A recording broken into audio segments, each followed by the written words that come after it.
আজ ৯ আগস্ট ভোর রাতে অগ্নিকাণ্ডে চোরখালী গ্রামের মুদি দোকানদার সোনা মোল্লার দোকান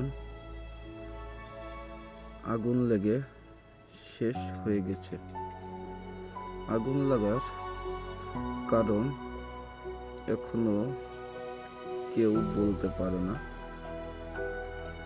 তবে অনেকে মনে করছে বিদ্যুৎ শর্ট সার্কিট থেকে আগুন লাগতে পারে।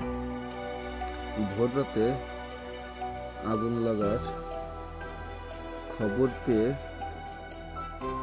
মসজিদে মাইকিং করা হয়।